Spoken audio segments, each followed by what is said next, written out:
Hello students, मैं अंजलि पयाल स्वागत करती हूँ आपका आईसीटी वर्चुअल क्लासरूम देहरादून से। कैसे हैं आप सब लोग? उम्मीद करती हूँ आप सब लोग अच्छे होंगे और अपनी लाइफ में बहुत बेहतर कुछ कर रहे होंगे। आज हम बात करें 8th के साइंस की, और जैसा कि आप लोग जानते हैं कोल और पेट्रोलियम आपका चैप्टर यहाँ पर चल रहा था। कोयले और पेट्रोलियम के बारे में हम लोगों ने यहाँ पर पढ़ा था, और पूरे चैप्टर में सारे टॉपिक्स को कंप्लीट करने के बाद आज के सेशन में हम क्वेश्चन आंसर्स पर बात करेंगे। ओके, तो पहले मुझे बताइए कि कोल और पेट्रोलियम में आप क्या क्या पढ़ा। क्विक रिस्पांस करना होता है, घंडियाल धार और भटेलिया, जैसे मटियाली से रिस्पांस आया वैसे ही आप लोगों को करना होता है। Good morning ma'am. Very good morning. क्या नाम है नमस्कार बेटा?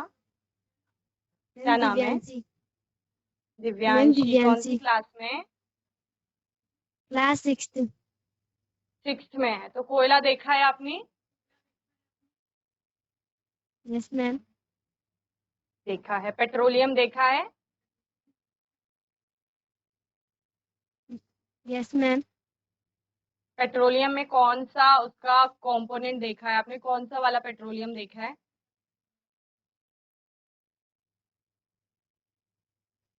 बताओ। Very good. चलिए ये बताइए, पेट्रोलियम और कोयला जो है उसको हम कहाँ से निकालते हैं, कहाँ से प्राप्त करते हैं?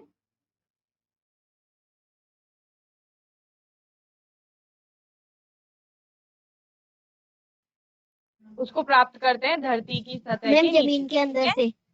हाँ जी, जमीन के अंदर से प्राप्त करते हैं। और जो पेट्रोलियम है वो सिर्फ पेट्रोल नहीं है, ठीक है ना। पेट्रोलियम से आपका अर्थ है पेट्रोल भी, डीजल भी, केरोसिन ऑयल हो गया जिसको मिट्टी का तेल कहा जाता है, और पैराफिन वैक्सेस हो गई, बहुत सारे प्रकार के उसके कंपोनेंट होते हैं, ठीक है ना।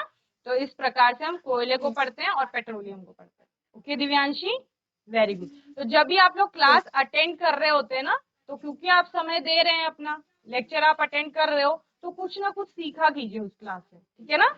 अगर ये 8th क्लास का यस। टॉपिक भी है, आप 6th क्लास में है, तो आपको आगे जाके ये टॉपिक पढ़ना ही है। तो एक बार अगर आप समझ लेंगे तो आपको कुछ ना कुछ चीज आपके नॉलेज में आ जाती है, यानी कि आपको समझ आ जाएगी, ठीक है ना। चलिए, वेरी गुड दिव्यांशी। जीआईसी करनवा था, माइक ले लो जल्दी से। घंडियाल धार, माइक लीजिए।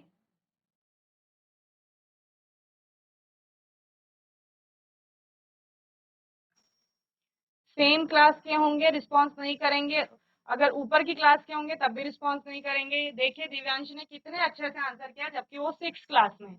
कोल और पेट्रोलियम के बारे में हम लोग पढ़ रहे थे, जिसमें कि हमारा चैप्टर हो चुका था। प्रश्न मेरा ये था आपसे कि कोल और पेट्रोलियम में आपने क्या क्या पढ़ लिया है इस चैप्टर में। तो आपने बहुत सारी चीजें यहाँ पर पढ़ ली थी, जैसे कि आपने रिसोर्सेज से स्टार्ट किया था, संसाधन से हम लोगों ने पढ़ा था, और हमने बोला था संसाधन क्या है, वो सारी चीजें संसाधन हैं, यानी रिसोर्सेज हैं जो हमारी आवश्यकता की पूर्ति कर रहे हैं, ठीक है। जैसे दिव्यांशी को अपनी बात रखनी थी, मुझ तक अपनी बात पहुंचानी थी, तो उन्होंने माइक का प्रयोग किया। तो माइक के प्रयोग से उन्होंने मुझ तक अपनी बात पहुंचाई। तो वो माइक क्या है? वो रिसोर्स है। उनकी आवश्यकता थी कि उनको अपना आंसर देना है, तो उसके लिए उनको माइक की आवश्यकता थी। माइक का प्रयोग किया तो माइक आपका रिसोर्स हो गया, ठीक है ना। हमें गर्मी लग रही है, हम फैन का प्रयोग कर रहे हैं, वो रिसोर्स है। एसी का प्रयोग कर रहे हैं, वो रिसोर्स है। हमको क्या करना है? सांस लेना है, और सांस लेने में हम ऑक्सीजन का प्रयोग कर रहे हैं, तो वो रिसोर्स है। और वो हम हवा से ले रहे हैं, वायु से ले रहे हैं आपका, तो वायु हमारा रिसोर्स होगा। हमें प्यास लगती है, प्यास को बुझाने के लिए हम जल का प्रयोग कर रहे हैं, तो वो जल रिसोर्स यानी कि संसाधन की श्रेणी में आएगा, ठीक है ना। फिर आपने संसाधनों को फर्दर क्लासिफाई किया कि कुछ चीजें ऐसी होती हैं जो हमारी आवश्यकता की पूर्ति कर रहे हैं, लेकिन उनको हम कहाँ से? हमारे नेचर से प्राप्त कर रहे हैं, प्रकृति से। और कुछ चीजें ऐसी हैं जिनको बनाया जा रहा है, जैसे माइक है। माइक तो प्रकृति में नहीं मिलता ना, लेकिन जब हम वायु की बात कर रहे हैं, जल की बात कर रहे हैं, तो वो प्रकृति में मिलता है। तो वो कैसे हो गए? वो प्राकृतिक संसाधन हो गए, यानी कि नेचुरल रिसोर्सेज जिनको कहा जा रहा था। और वहीं पर जब माइक की बात हम लोगों ने की, तो वो किस में आएगा? उसको मनुष्य ने बनाया है, तो उसको कहा जाएगा मानव निर्मित या मैन मेड रिसोर्स। ओके, तो इस तरह से रिसोर्सेज को दो तरह से बांटा। कि चीजें ऐसी हो सकती हैं, वस्तुएं ऐसी हो सकती हैं कि जो हमारी आवश्यकताओं की पूर्ति कर रहे हैं, लेकिन उनमें से कुछ वस्तुएं ऐसी होंगी जिनको हम प्रकृति से ले रहे हैं और कुछ ऐसी होंगी जिनको प्रयोगशालाओं में, फैक्ट्रीज में, इंडस्ट्रीज में बनाया जा रहा है। ठीक है ना। तो दो प्रकार के हो गए, एक प्राकृतिक और दूसरा मानव निर्मित। फिर हम लेकर चले प्राकृतिक संसाधनों को, कि प्राकृतिक संसाधनों में सूर्य का प्रकाश भी है, उसका उपयोग कर रहे हैं, जो वन्य जीव है हमारा उसका प्रयोग कर रहे हैं, वनों का प्रयोग हम लोग कर रहे हैं, वायु का प्रयोग हम लोग कर रहे हैं, जल का प्रयोग कर रहे हैं। तो ये सारे संसाधन हैं। लेकिन इन संसाधनों में कुछ संसाधन ऐसे हैं जिनकी असीमित मात्रा है, जो कभी समाप्त नहीं होंगे, और कुछ ऐसे हैं कि जी जो आपका लिमिटेड क्वांटिटी में प्रेजेंट है, यानी सीमित मात्रा में उपलब्ध हैं, और एक समय के पश्चात वो क्या हो जाएंगे, समाप्त हो जाएंगे। ठीक है ना। तो उनको आपने उनकी अबंडेंस के आधार पर, यानी उनकी उपलब्धता के या मात्रा के आधार पर फिर से दो तरह से विभाजित किया। किसको, प्राकृतिक संसाधनों को, यानी जो संसाधन प्रकृति से मिल रहे हैं। एक को आपने क्या बोला, जो आपके एग्जॉस्टिबल नेचुरल रिसोर्सेज थे, ठीक है, यानी कि समाप्त होने वाले प्राकृतिक संसाधन। और दूसरे कैसे थे, इन एग्जॉस्टिबल नेचुरल रिसोर्सेज, यानी कि अक्षय प्राकृतिक संसाधन, जो कभी क्षय नहीं होंगे, कभी समाप्त नहीं होंगे। तो आपने बोला मैम जल समाप्त नहीं होगा, वायु हमारी समाप्त नहीं होगी, सूर्य का प्रकाश समाप्त नहीं होगा। तो ये कैसे हैं, ये अक्षय प्राकृतिक संसाधनों में आते हैं। ठीक है। अब समाप्त होने वाले यानी जो एग्जॉस्टिबल नेचुरल रिसोर्सेज थे, उनमें क्या आएंगे, उनमें ऐसे संसाधन आएंगे जिनकी सीमित मात्रा है, जो एक के पश्चात समाप्त हो जाएंगे। तो आपने क्या बोला, फॉसिल फ्यूल जितने भी होते हैं, जो दिव्यांशी ने बताया, कोल हो गया, पेट्रोलियम हो गया, ये एक समय के बाद समाप्त हो जाते हैं। ठीक है। खनिज हो गए, ये भी समाप्त हो जाएंगे। वन्य जीवन जो है, वाइल्ड लाइफ जिसे हम बोलते हैं, या वन हो गए हमारे, ये भी क्या हो जाएंगे, एक समय के बाद समाप्त हो जाएंगे। अगर हम इनका बहुत ज्यादा उपयोग करेंगे तो ये समाप्त हो जाएंगे। तो ये कैसे हो गए आपके एग्जॉस्टिबल नेचुरल रिसोर्सेज, यानी कि समाप्त होने वाले प्राकृतिक संसाधन समाप्त हो जाएंगे एक समय के बाद। आप बोलो मैम जंगल तो इतने सारे हैं, कैसे समाप्त हो जाएंगे। इसको ऐसे मानिए कि आपके पास 1000 लीटर का एक टैंक है, 1000 लीटर का आपके पास एक टैंक है, वो पूरा पानी से भरा हुआ है, और आप रोज उससे सिर्फ एक बूंद पानी की लेते हैं, और वो एक बूंद आप डेली लिए जा रहे हैं, एक बूंद कर करके धीरे धीरे क्या होगा, वो टैंक का पानी कम होता जाएगा। और एक समय ऐसा आएगा, कभी ना कभी तो आएगा, आज नहीं आएगा, कल आएगा, 1 साल बाद आएगा, 2 साल बाद आएगा, कई सालों बाद आएगा, कि वो टैंक आपका खाली हो जाएगा, यानी कि वो पानी क्या हो जाएगा, समाप्त हो जाएगा। तो इसी प्रकार से हमारे एग्जॉस्टिबल नेचुरल रिसोर्सेज है, कि कोयला हमारे पास बहुत है, पेट्रोलियम भी बहुत है, लेकिन सीमित मात्रा में। तो इतने वर्षों से हम यूज करते आ रहे हैं, और हम कुछ वर्ष यूज करेंगे, लेकिन वो समाप्त हो जाएगा। ठीक है ना। और दूसरा, इनको बनने में कई लाखों वर्ष लगते हैं, इस वजह से भी, क्योंकि ह्यूमन एज कितनी है, 70, 80, 90 ईयर्स। इतने साल में कोयला और पेट्रोलियम नहीं बन रहा है, फॉसिल फ्यूल नहीं बन रहे, तो उनको बनने में ही कई लाख वर्ष लग रहे हैं। तो इसलिए भी आपका क्या है, सीमित मात्रा में ये है। तो ये सारा हमने यहाँ पर पढ़ा था, जिसमें आपने फिर कोयले के बारे में बहुत अच्छे से पढ़ा कि कोयला क्या है, एक ब्लैक कलर का सब्सटेंस है, काला पदार्थ है, जिसको ईंधन के रूप में प्रयोग किया जा रहा है।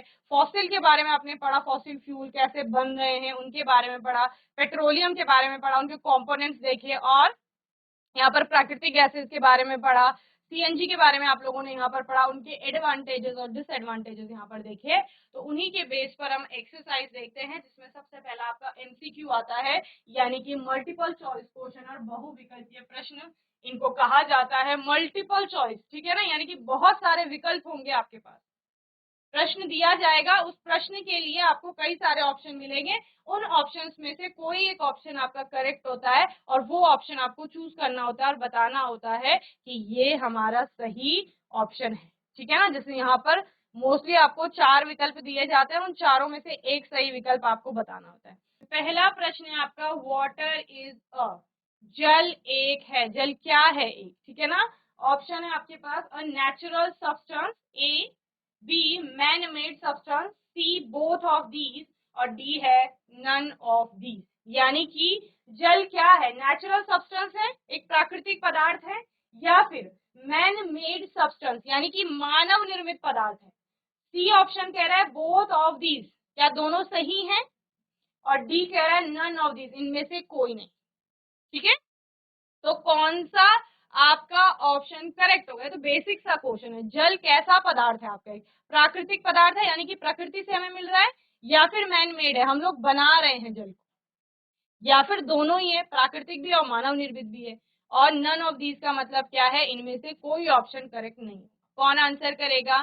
जीआईसी भटेलिया, बताओ, हैंड रेज करो। दिव्यांशी और कोई?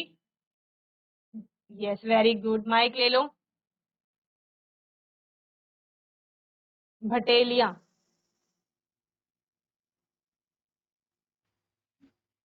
माइक ऑन करिए। Ma'am option A. Option A, क्या नाम है आपका? मैम माही नेहाल। माही, वेरी गुड माही। माही ने कहा कि water is a natural substance, जल जो है वो एक प्राकृतिक पदार्थ है, तो उन्होंने सही कहा है। ठीक है ना, क्यों? क्योंकि जल हमें प्रकृति से मिल रहा है, किसी ना किसी तरह से मिल रहा है। ओके, अब आप बोलोगे लैब में भी कई जगह प्रोड्यूस होता है जल, लेकिन जो मोस्टली हम जिस वाटर को यूज कर रहे हैं वो क्या है? वो नेचुरल सब्सटेंस है, यानी कि आपका प्राकृतिक पदार्थ है। तो ऑप्शन ए आपका क्या हो जाएगा? यहाँ पर करेक्ट हो जाएगा। ओके, सो आप लिखेंगे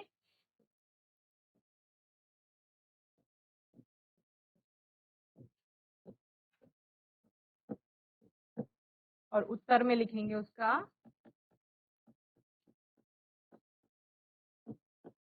प्राकृतिक पदार्थ। ठीक है ना, और इसी जल का जो केमिकल फॉर्मूला हमने लिखा था वो होता है H2O। ठीक है, इसी जल की आपकी भाप भी बनती है, बर्फ भी बनती है। तो जब भी बर्फ बनेगी तो वो भी H2O है, और जब भी भाप बनेगा वो भी H2O। ठीक है, तो ये आपका क्या हो गया? केमिकल फॉर्मूला हो गया किसका? जल का। ओके, और इसको आप लोग कहाँ पढ़ रहे थे? इसको पढ़ रहे थे आप लोग इन एग्जॉस्टिबल नेचुरल रिसोर्सेज में, यानी कि जो आपके क्या है यहाँ पर अक्षय प्राकृतिक संसाधनों में। क्यों? क्योंकि आपने बोला था कि मैम किसी वर्ष सपोज बहुत गर्मी पड़ी, ठीक है, आप बोलो कि जीजीआईसी अजयपुर में बहुत गर्मी पड़ी, वहां पर एक नदी थी वो सूख गई, ठीक है, और उसी समय पर जीजीआईसी भटेलिया में बहुत तेज बारिश हुई। तो हुआ क्या? जो तालाब अजयपुर में था वो जब सूखा, तो सूखने का मतलब क्या हुआ? नदी तालाब जो भी था वो सूखा, सूखने के बाद वो पानी कहाँ गया? भाप भर के ऊपर गया, संघनित हुआ, बादलों का रूप लिया, और वही बादलों का पानी फिर कहाँ आ गया? भटेलिया में बारिश बन के बरस गया। यानी कि क्या समझे? जो हम पूरी वाटर साइकिल पढ़ रहे हैं, हमने बोला जल पूरी हमारी जो अर्थ है, हमारे एनवायरमेंट में कहीं ना कहीं किसी न किसी रूप में उपस्थित होगा, चाहे वो बादलों में है, चाहे वो ग्लेशियर्स में बर्फ के रूप में है, चाहे वो नदी तालाब आपका झील में पानी के रूप में। ठीक है ना, तो वो कहीं ना कहीं उपलब्ध होगा। अगर वो नदी इस वर्ष सूख भी गई तो अगले वर्ष फिर से बारिश होगी, फिर से वो नदी में पानी आ जाएगा। ठीक है ना, तो इस तरह से हम क्या बोल रहे हैं? जल एक प्राकृतिक पदार्थ है क्योंकि प्रकृति से मिल रहा है, और भंडार, अथाह भंडार है, सीमित भंडार नहीं है, तो इसलिए ये इन एग्जॉस्टिबल नेचुरल रिसोर्स की कैटेगरी में भी आएगा। ठीक है ना, और यहाँ पर आपका सेकंड क्वेश्चन है, when coal burns in air then, जब वायु की उपस्थिति में कोयला जलता है तब क्या होता है? ए है carbon dioxide is form, carbon dioxide बनती है। बी है sulphur dioxide is form, sulphur dioxide बनती है। सी है carbon monoxide is form, carbon monoxide बनती है।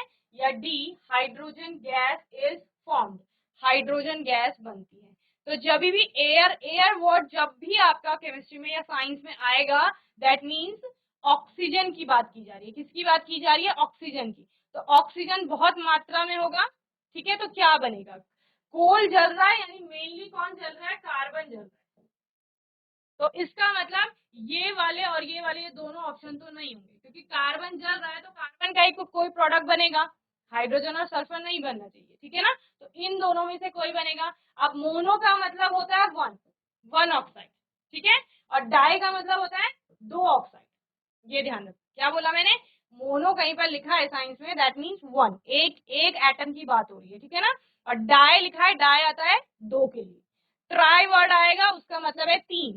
टेट्रा आता है आपके चार के लिए। ठीक है, तो ये याद रखना, मोनो का मतलब है वन, डाई का मतलब है टू। अब मैंने क्या बोला?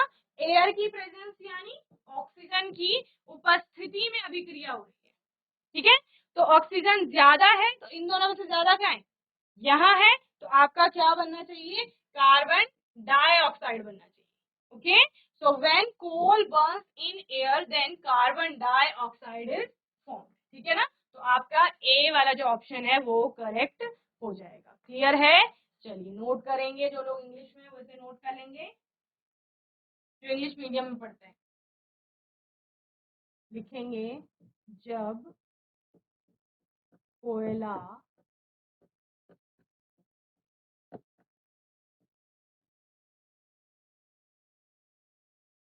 वायु में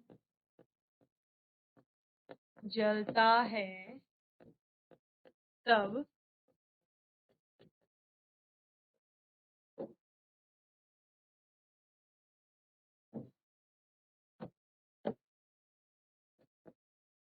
कार्बन डाइऑक्साइड बनता है,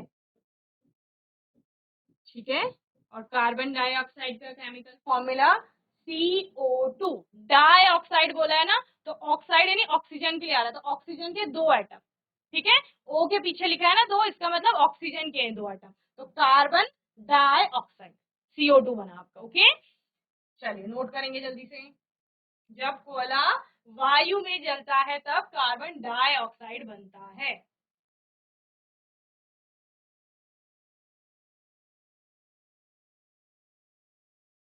GIC सियालदे आवाज आ रही है आपको, हाथ उठाइए आवाज आ रही है तो। GGIC अजबपुर आवाज आ रही है, हैंड रेस करिए, आवाज आ रही है आपको तो। आ रही है तो नोट क्यों नहीं कर रहे हैं आप लोग, जब भी आपको नोट करने के लिए कहा जा रहा है। बातें कर रहे हैं, बहुत ज्यादा डिस्टर्बेंस है आपकी क्लास में। GGIC अजबपुर, आप लोग इधर उधर घूमते हैं ना, फिर और स्कूल और क्लासेस भी आपको देखती हैं, फिर उनका ध्यान यहाँ से हट जाता है, तो ऐसा नहीं करेंगे। ऑफलाइन क्लास में भी ऐसे करते हैं, नहीं करते हैं, वहां तो शांति से बैठे रहते हैं क्लास में, जब तक पूरा लेक्चर आपका पूरा नहीं होता। फिर यहाँ ऐसा क्यों करते हैं।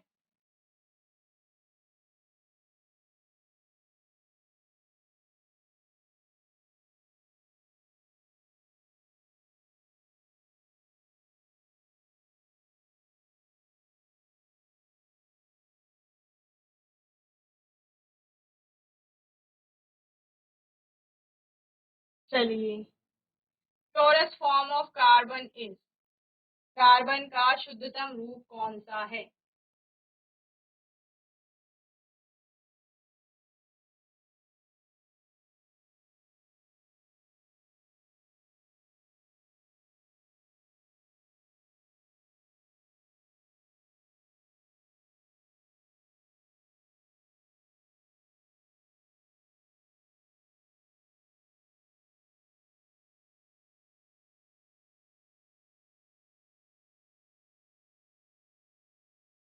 पहली चीज क्लियर कर देते हैं, शुद्धतम रूप जैसा रूप कोई होता नहीं है, ठीक है ना, क्योंकि 100% प्योर कुछ नहीं है, कुछ ना कुछ 1%, 2%, 3%, 0.5%, 0.2% इम्प्योरिटीज होती ही होती है, ठीक है ना। तो अगर आप इनमें बात करें तो इनमें आपको मोस्टली कोक के बारे में बताया जाता है कि कोक जो है आपका वो कैसा है, शुद्धतम रूप होता है कार्बन का। और कोक को हमने कहाँ पढ़ा था, जो सॉलिड फॉर्म में आपको आपका कोल है वो दिख रहा था, तो उसी को क्या कहा जा रहा था, कोक कहा जा रहा था। ओके, चलिए,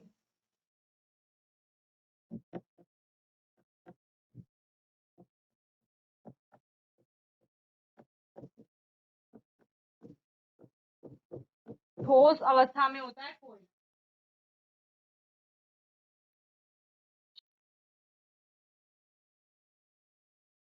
नेक्स्ट क्वेश्चन है फोर्थ, कोल तार contains about how many substances, कितने प्रकार के केमिकल रसायन से या पदार्थों से कोल तार बना हुआ होता है।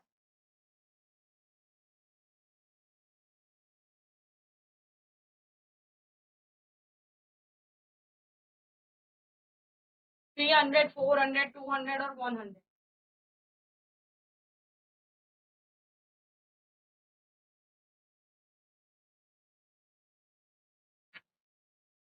तो इसमें बहुत सारे सब्सटेंस आपको देखने को मिलते हैं, लगभग 200 पदार्थ भी इसमें होते हैं।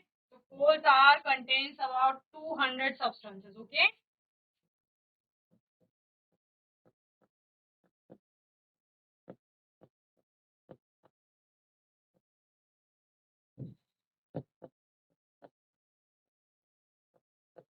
200 पदार्थ लिखो या 200 रसायन।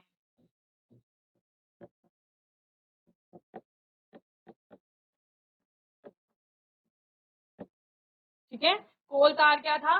जो लिक्विड स्टेट में आपको कोल या कोयला देखने को मिल रहा था उसी को आपने कोल तार बोला, जिससे आप कह रहे हो कि फोटोग्राफिक फिल्म बनाने में उसका उपयोग हो रहा है, परफ्यूम बनाने में किया जा रहा था, एक समय था कि रोड बनाने में उसका यूज किया जाता है।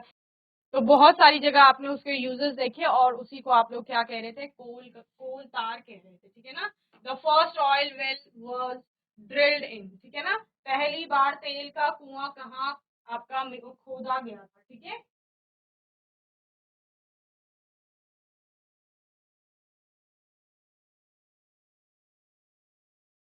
यूएसए, यूएसएसआर, यूके और इंडिया।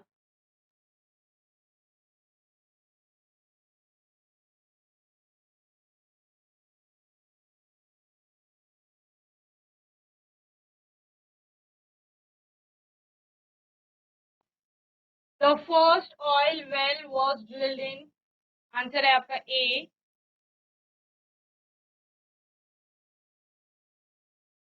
फर्स्ट आंसर है, ओके, वेरी गुड। फर्स्ट है USA, United state of America, Pennsylvania में ये हुआ था 1859 में, इसको आपका ड्रिल किया गया था। ठीक है ना। सो आपका आंसर करेक्ट है, ए ऑप्शन है यूएस।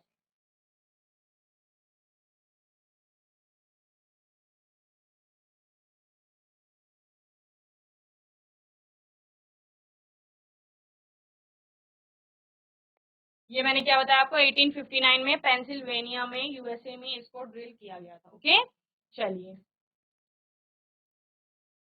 होमवर्क में है आपका पीसीआरए स्टैंड्स फॉर, पीसीआरए का फुल फॉर्म लिख के लाएंगे और उसके बारे में थोड़ा पढ़ के आएंगे आप लोग, पीसीआरए का काम क्या होता है, क्या काम करता है, ये सब। ठीक है, चलिए तो आज के सेशन में हमने कोल एंड पेट्रोलियम के कुछ क्वेश्चन आंसर्स यहाँ पर देखे और आप लोगों ने बहुत अच्छे से आंसर किया। जीजीआईसी भटेलिया से दिव्यांशी ने और माही ने बहुत अच्छे से आंसर किया।